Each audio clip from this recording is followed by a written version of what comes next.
Okay, so we are on to the quick cooker, and I've already done one pumpkin. I'm going to show you this one as I get it ready to go into the quick cooker. Again, when you're cutting, it's easier to cut the lines, follow the lines down of the pumpkin. You can see these lines right here, versus going all the way in a big circle. So, see how easy that was? You got your whole pumpkin cut in half. You can use your scoop loop if you have a scoop loop, or you can even use your ice cream scooper and just start scooping everything out. And before I do that, I need to get the bowl. Be right back. Okay, so you can take your scoop loop, or you can take an ice cream scooper and clear out the insides, the pulp of the pumpkin, and you can either reuse the pulp, or you can throw it away, or you can roast your seeds. It's all edible. So let me get this cleaned out real quick.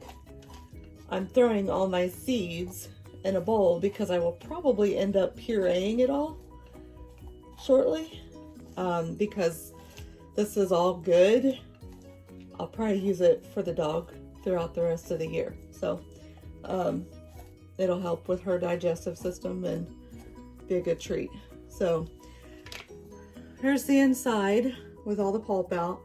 You don't have to get it squeaky clean because, I mean, this is all going to be pureed up anyway. And we'll cut the stem parts out and stick it in there.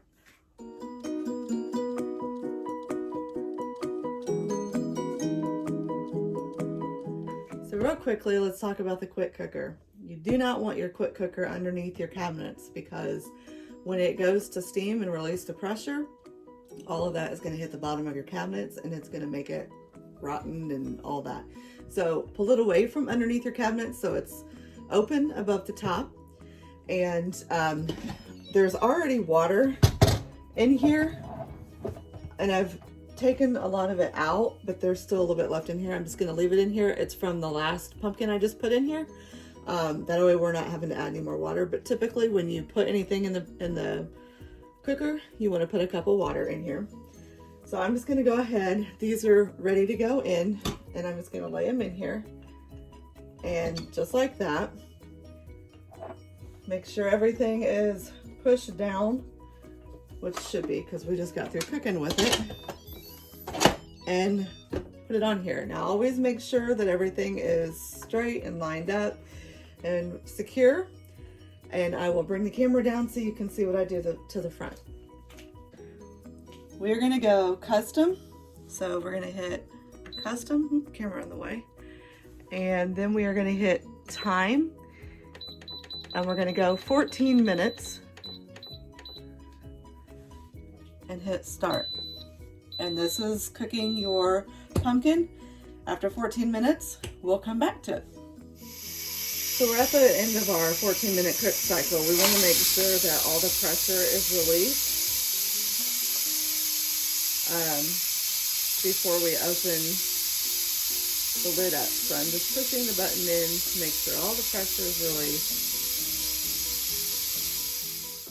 Okay, again noting that when you turn the blender on, we are going to go to the heated puree setting, which it's not going to let me do yet. And we are going to go to the heated puree setting. And before I hit this button, again noting that you will eventually add a full cup of water in here. I'm not adding any water in here because at the moment there's still some water left from bringing the pumpkin out of the quick cooker, and so I'm going to see how it does. If I need to add any more, I will. It'll probably be maybe a half a cup, but I really don't think that I'm going to need to because it looks like it's kind of full of water. So you're also going to need your billy club to push the pumpkin down. You just want to be careful that you don't get your billy club caught in the blade. So we are going to start this, and this will take 30 minutes, and then your pumpkin puree will be ready to use.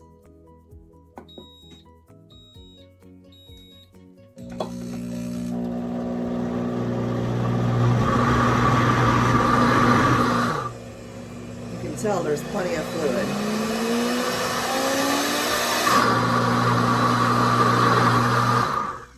I think there's enough liquid in here. We may not need to add more.